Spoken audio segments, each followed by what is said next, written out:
अभी हम मौजूद है पटना के व्यवहार न्यायालय के बाहर। एक बार फिर से ईमेल के माध्यम से व्यवहार न्यायालय को उड़ाने की धमकी मिली है, जिसके बाद देखिए पटना सिविल कोर्ट को जो है खाली करा दिया गया है और ये गेट जो है वो बंद कर दिया गया। बॉम्ब स्क्वाड की टीम अंदर छानबीन कर रही है और खबर है कि जो मेल आया है उसमें बताया गया है कि आरडीएक्स से कोर्ट को उड़ाया जाएगा। और ये मेल सिर्फ पटना सिविल कोर्ट की बात नहीं है, किशनगंज गया को भी धमकी मिली है, जिसके बाद वहां भी जो है जो वहां बम निरोधक टीम पहुंच चुकी है। देखिए ये पूरा जो सिविल कोर्ट के बाहर है, ये जितने लोग हैं ये अधिवक्ता हैं और जैसे ही धमकी मिली उसके बाद यहाँ खाली करा दिया गया। हमारे साथ यहाँ के एडवोकेट है। सर क्या नाम हुआ आपका? मेरा नाम अंशुमान सिंह।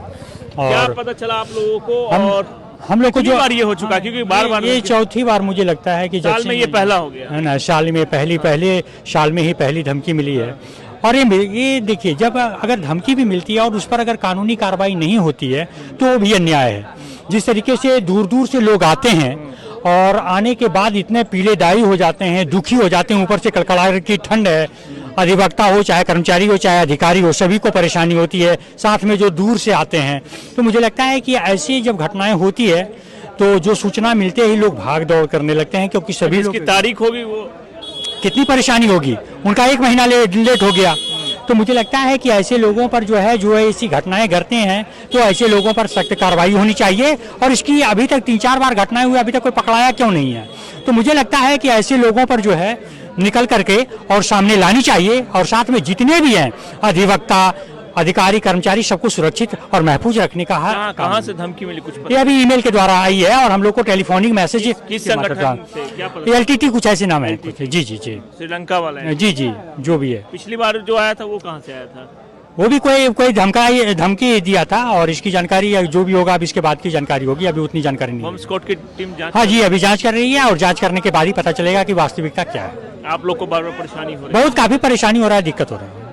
तो देखिए ये अधिवक्ता हैं सुमन जी जो कह रहे हैं कि जिसकी तारीख है उसे भी परेशानी हो रही है। ये पहला वाकया नहीं है, ये चौथी बार है और साल में ये पहली बार, मतलब 2026 की बात की जाए तो ये पहली बार जो साल शुरुआत होते ही पहली धमकी मिल चुकी है। पिछले साल 3 धमकी मेल के माध्यम से मिली थी और जिसको लेकर अभी जो है यहाँ सुरक्षा भी बढ़ा दिया गया है और एक व्यक्ति को जाने से पहले सर्च किया जा रहा है और अंदर जो है बॉम्ब स्क्वाड की टीम जांच कर रही है और जो है ये पता लगाने की कोशिश कर रही है कि सही में अंदर कोई बम है या नहीं। और भी अधिवक्ता हैं, उनसे बात करते हैं और जानते हैं कितनी परेशानी हो रही है आप लोगों को। परेशानी इतना बड़ा मामला है, बार बार इस तरह की धमकी मिल रही है। मामला तो बहुत गंभीर है सर।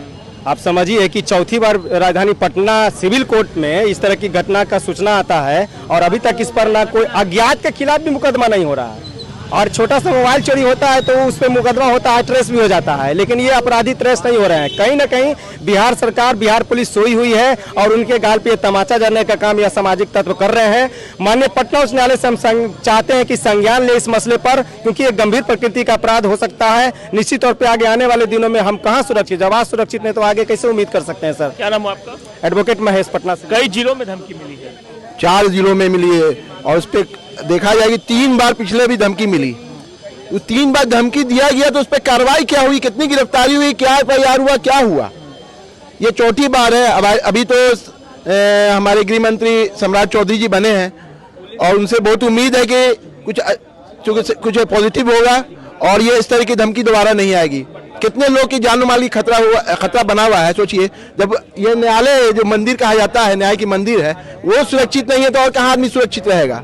आप लोगों को भी परेशानी हो रही है? सबको परेशानी है, सब कोई हताश है, सब कोई डरा हुआ है। हम खुद डरे हुए हैं। हम लोग डरे हुए तभी तो कैंपस खाली कर दिए। जैसे इन्फॉर्मेशन मिला हम लोग बाहर आ गए।